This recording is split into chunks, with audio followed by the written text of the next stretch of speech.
மாண்புமிகு அமைச்சர் அக்கா திருமதி கீதா ஜீவன் அவர்களுக்கு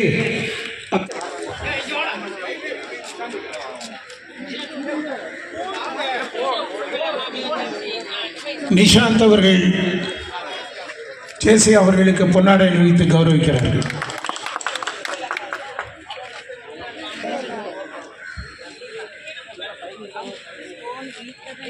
அண்ணன் டோனி அவர்கள், யார் தம்பி டோனி அவர்கள் நம்முடைய சமூக நலத்துறை அமைச்சர் அக்கா கீதா ஜீவன் அவர்களுக்கு பொன்னாடை அணிவித்து கௌரவிக்கிறார்கள். நம்முடைய ஆற்றல் மிக்க செயல் வீரர் கழகத்தை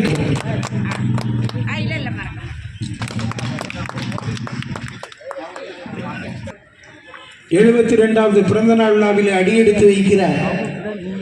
நம்முடைய ஆற்றல் மிக்க இந்திய திருநாட்டின் ஒப்பற்ற முதலமைச்சர் தளபதியார் அவர்களால் பெண் சிங்கம் என்று அழைக்கப்பட்டு தூத்துக்குடி மாநகரத்தினுடைய அமைச்சராக நம்முடைய முதலமைச்சருக்கு நாம் எல்லாம் வாழ்த்து தெரிவிக்கும் வண்ணம் இந்த ஒரு கூட்டத்தை நம்முடைய பகுதியை சார்ந்த இளைஞர் தம்பிமார்கள் ஏற்பாடு செய்துள்ளார்கள். இந்த கூட்டத்திலே ஒரு விழா கேளிக்கை என்று இல்லாமல் அது நலத்திட்ட உதவியாக என்ன ஒரு உதவி செஞ்சாலும் அது தேவை உள்ளோருக்கு அந்த உதவி போய் சேர வேண்டும் என்ற உத்தரவுக்கு ஏற்ப இன்றைக்கி நம்ம தம்பிமார்களும் ஒரு நலத்திட்ட உதவி வழங்கும் நிகழ்ச்சியாக இந்த நிகழ்ச்சி ஏற்பாடு செய்துள்ளார்கள். ஆகவே தம்பிமார்கள் அத்தனை பேருக்கும் என்னுடைய பாராட்டுகளை கூறிக்கொண்டு இந்த நலத்திட்ட உதவி வழங்கும் இந்த நிகழ்ச்சி மூலம் உங்களை சந்திப்பதில் பெரும் மகிழ்ச்சி அடைகிறேன். நம்முடைய முதலமைச்சர் அவர்கள் தன்னுடைய இளமை பருவத்திலிருந்து அந்த காலத்தில் அவர் இளைஞர் மன்றம்னு தொடங்கி அதன் மூலம் அப்போ ஒரு எம்ஜிஆர் அவர்களே பேரறிஞர் அண்ணா அவர்கள்லாம் தன்னுடைய சங்கத்தினுடைய ஆண்டு விழாவுக்கு அழைத்து கொண்டாடி பின்பு அவர் இளைஞரணி செயலாளராக இருந்து நீண்ட காலம், அதற்கு பின்பு மேயராகி சட்டமன்ற உறுப்பினராகி துணை முதலமைச்சராக நம்முடைய கட்சியினுடைய செயல் தலைவராக இருந்து பணியாற்றி பின்பு தலைவராக இன்னைக்கு 72 வயசை கொண்டாடுறாரு. ஆகவே நம்முடைய திராவிட கொள்கையிலே எல்லாருக்கும் எல்லாம் கிடைக்க வேண்டும் என்ற ஒரு நல்லாட்சி புரிந்து வருகிறார். தமிழகத்தின் எல்லா பகுதியும் முன்னேற வேண்டும், ஒட்டுமொத்த வளர்ச்சி பெற வேண்டும், அதாவது பொருளாதார வளர்ச்சி பெறணும், தொழில் வளர்ச்சி பெறணும், மக்களுடைய வாழ்வாதாரம் உயரணும், எல்லாருக்கும் வேலைவாய்ப்பு வழங்கணும் அப்படின்ற முறையில் ஒட்டுமொத்த வளர்ச்சி தான் தமிழகத்தின் ஒட்டுமொத்த வளர்ச்சியினுடைய இலக்கு என்று வச்சு நம்முடைய நல்லாட்சி புரிந்து ஒரு தளபதிக்கு தான் நம்ம அன்னைக்கு பிறந்தநாள் கொண்டாடுறோம். அப்படி ஒரு தகுதி உள்ள தலைவர். அதுபோல் பார்த்தீங்கன்னா அவர் எப்போது வந்தாலும் மாணவர்களை சந்திப்பார், மீனவர்களை சந்திப்பார், நெசவாளர்களை சந்திச்சிருக்காரு, விவசாயிகளை சந்திச்சிருக்காரு, தீப்பெட்டி தொழிலாளர்கள், தீப்பெட்டி உற்பத்தியாளர்கள், பட்டாசு தொழிலாளர்கள், ஆகவே நம்முடைய எல்லா தரப்பு மக்களையும் எப்படி ஒரு தொழில் நடக்கிறது, அவருடைய வாழ்வாதார நிலை என்று தமிழகம் எங்கும் அவர் கால்படாத இடங்களே இல்லை என்ற அளவுக்கு அவர் பயணம் செய்துள்ளார். மக்களுடைய வாழ்வாதாரம் அறிந்தவர். அதற்கேற்ப அவர் இன்னைக்கு திட்டம் போட்டு செயல்படுத்தி கொண்டிருக்கிறார் என்பதை நம்ம இங்கே கூற முடியும். அதனால தான் நம்ம பெண்களுக்கெல்லாம் மகளிர் உரிமை தொகை வழங்குகிறார். அது தகுதியுள்ள பெண்களுக்கு, தேவை உள்ள பெண்களுக்கு. சிலருக்கு அந்த 1000 தேவை அல்ல, அவங்களுடைய வருமானமே அதிகமாக இருக்கும். ஆனால் தேவை அந்த 1000 ரூபாய் பெரிதாகப்படும், அது ஒரு செலவுக்கு உதவும், ஒரு மருத்துவ செலவுக்கு உதவும், அவசரத்துக்கு என் பிள்ளைகளுக்கு உதவுன்ற நினைக்கிற எல்லா தேவையுள்ள பெண்களுக்கும் வழங்குவேன் என்று கூறிக்கொண்டு இன்னைக்கு கொடுத்துருக்குறாங்க. அது 1,15,00,000 பெண்கள் வாங்குறாங்க. மாதம் 1000 ரூபா கரெக்டாக வாங்கிட்டே இருக்கிறாங்க. அந்த திட்டம் கொண்டு வந்தது நம்முடைய முதலமைச்சர் அவர்கள் தேர்தல் வாக்குறுதியில் ஒன்றாக கோரி அந்த திட்டத்தை இன்னைக்கு நடைமுறைப்படுத்தி வருகிறார். அதே போல் பார்த்தீங்கன்னா அதில் விடுபட்ட தகுதியுள்ள நபர்கள் இருக்கிறாங்க. ஒரு சிலருக்கு அன்றைக்கி முத கம்ப்யூட்டரில் என்ட்ரி போடும்போது சரியாக என்ட்ரி ஆகாமல் தகுதியுள்ள பெண்கள் விடுபட்டிருக்கிறாங்க. அதற்கும் சொல்லியிருக்கிறார், விடுபட்ட பெண்களுக்கு கட்டாயம் நான் அடுத்து கணக்கெடுக்க சொல்லி ரெடி பண்ணி தருகிறேன்னு சொல்லிட்டு இப்போ சொல்லியிருக்கிறாரு. ஆகவே அதே போல் பார்த்தீங்கன்னா நம்முடைய முதலமைச்சர் அவர்கள் அதுக்கு பேரை கூட உதவித்தொகைன்னு வைக்கல, உரிமை தொகைன்னு வச்சாங்க. ஏன்னா காலையில் வீடு வாசல் திறக்கிறது யார்? பெண்கள் தான். திறந்து வெளியே முத்தம் தொளிக்கிறதுலேருந்து நைட்டு எவ்வளோ லேட்டாக பிள்ளை வந்தாலும் சரி, வீட்டுக்காரர் வந்தாலும் சரி, எல்லாரும் உள்ள சாப்பிட்ட அப்புறம் பொருளெல்லாம் எடுத்து வச்சுட்டு படுக்கிறதும் தாய் தான், அந்த பெண்ணு தான், குடும்ப பெண். ஆகவே அந்த ஒரு தன்னுடைய எந்த ஒரு சம்பளமும் இல்லாமல் அந்த குடும்பத்தினுடைய நங்கூரமாக இருந்து செயல்பட்டு வருவது தான் பெண்.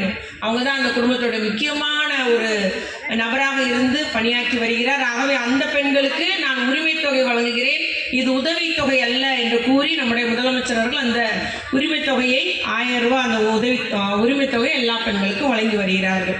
இதே போல பார்த்தீங்கன்னா கொரோனா அவர் முத ஆட்சியில் வரும்போது கொரோனா இருந்தது. எந்த முதலமைச்சரும் அந்த ஒரு கொரோனா அந்த ட்ரெஸ்ஸை போட்டுக்கிட்டு அந்த பாதுகாப்பு ட்ரெஸ்ஸை போட்டுட்டு உள்ளே போய் நோயாளி பார்த்ததில்ல. ஆனால் நம்ம முதலமைச்சர் பண்ணார், தைரியமாக போனார், பாதுகாப்பு கவசத்தை ட்ரெஸ்ஸு மாஸ்க் போட்டுட்டு நேர பேஷண்ட்டை உள்ளே போய் பார்த்து அந்த நேரம்லாம் பார்த்தீங்கன்னா நமக்கு ஆக்சிஜன் கிடைக்கல. அந்த அளவுக்கு பெருமுயற்சி எடுத்து நம்முடைய மக்களை காப்பாற்றுன்னு சொன்னாங்க. அதே போல் செஞ்சார். அதுக்கு முன்னால் இந்த நிலைமை யோசிச்சு பார்க்கணும். வீட்டில் இரு வீட்டுக்கே முடக்கி வச்சு எதுவுமே செய்யலை. வீட்டில் இருன்னே வச்சுருந்தாங்க 1 மாதம். ஞாபகம் இருக்கா? கடை திறக்காத, டீ விற்காத, வேலை செய்யாத, வீட்டில் உட்காந்து. அதுவும் அந்த ஒரு ரூம் 2 ரூமில் இருக்கிறவங்க பாடலாம் பெரிய கஷ்டம். பிள்ளைங்கள் அந்த ஒரு வீட்டுக்குள்ளே 7 பேர் இருக்கக்கூடிய நிலைமை இருந்தது. ரொம்ப சிரமப்பட்டாங்க. அவங்களுக்கு தங்குறது கூட இடம் இல்லாத நிலைமையில ரொம்ப சிரமம். மக்கள் எங்கேயுமே பயணிக்க முடியல, எதுவும் பண்ண முடியல. ஆனால் நம்முடைய தளபதி வந்த பிறகு எல்லாத்தையும் எளிமையாக்கினாரு. அவரே நேரடியாக போய் பார்த்தாரு, எல்லாத்தையும் பேசி வச்சு நம்ம மருந்து கொடுக்கறதுலேருந்து ஆக்சிஜன் கொடுக்கறதுலேருந்து பெரிய எக்ஸ்ட்ரா கூடுதல் பெட்டு எல்லா இடமும் தொடங்கி எல்லா நடவடிக்கை எடுத்தார். அந்த அளவுக்கு நமக்கு முத 4000 ரூபாய் உதவித்தொகை தருவேனாரு, அதை தந்தார். தேர்தல் வாக்குறுதியில் அதுவும் ஒன்று தான். கொரோனா நிவாரண நிதியாக நான் 4000 ரூபாய் தருவேன்ற வாக்குறுதி உடனடியாக எல்லா ரேஷன் கார்டுக்கும் கொடுத்தாங்க, மாற்றுத்திறனாளிக்கு கொடுத்தாங்க, திருநங்கைகளுக்கும் கொடுத்தாங்க. அதுபோல் படிப்படியாக கொரோனா நேரம் ஸ்கூலே நடக்கல 1 வருஷம், எந்த பிள்ளைகளும் படிக்கலை. அடிப்படை கல்வியே இல்லைன்னு சொல்லிட்டு தான் இல்லம் தேடி கல்வி, எண்ணும் எழுத்தும், வானவில் 1000 என்றெல்லாம் அந்த பிள்ளைங்களுக்கு நம்ம அரசு மற்றும் அரசு உதவி பெறும் பள்ளிகளுக்கு எல்லாம் சொல்லிக் கொடுங்க, ஆராய்ச்சி சொல்லிக் கொடுங்க, நீங்கள் சயின்ஸ் சொல்லிக் கொடுங்க, லேபு கூட்டு போங்கன்ற மாதிரி எல்லாம் அந்த எஜுகேஷனே தரமானதாக உருவாக்கி வந்தார். மெயினாக கம்பெனிகள் சொன்னாங்க நம்முடைய முதலமைச்சர்கிட்ட, நாங்கள் எதிர்பார்க்குற ஸ்கில் உங்கள் பிள்ளைங்கிட்ட இல்லை, நாங்கள் எதிர்பார்க்குற திறன் உங்கள் பிள்ளைங்கிட்ட இல்லைன்னு சொல்லும்போது தான் நான் முதல்வன் திட்டம் கொண்டு வர்றாரு. திறன் மேம்பாட்டு பயிற்சின்னு சொல்லிட்டு நான் முதல்வன் திட்டத்தில் ஆன்லைன்லேயே அப்ளை பண்ணலாம். ஆன்லைன்லேயே அப்ளை பண்ணால் நமக்கு கோச்சிங் கொடுக்காங்க. கோச்சிங் கொடுத்து மாதம் 7500 அந்த பிள்ளைங்களுக்கு கொடுத்து யூபிஎஸ்சி ஐஏஎஸ் படிக்கிற பிள்ளைங்களை படிக்க வைக்காங்க, டிஎன்பிஎஸ்சி படிக்கிற பிள்ளைங்க பயிற்சி கொடுக்காங்க. எல்லாம் அரசே இலவசமாக பயிற்சி கொடுத்து அப்புறம் அவங்களுக்கு அந்த வேலை வாய்ப்பும் கிடைக்க செய்கிறாங்க. அதுதான் நான் முதல்வர் திட்டம். கிட்டத்தட்ட இது வரைக்கும் 2,60,000 இளைஞர்கள் அந்த திட்டத்தின் மூலம் திறன் பயிற்சி பெற்று வேலை வாய்ப்பும் பெற்றிருக்காங்க. மிஷின் தையல் மிஷின்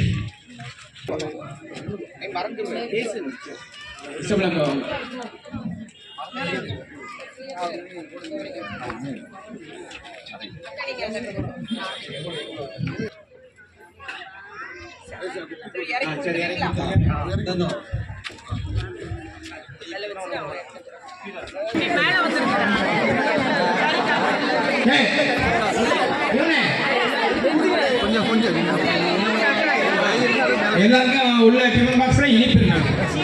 கீனி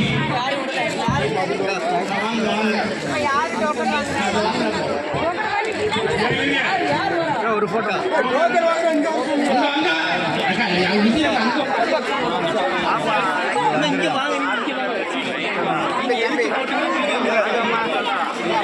அப்படி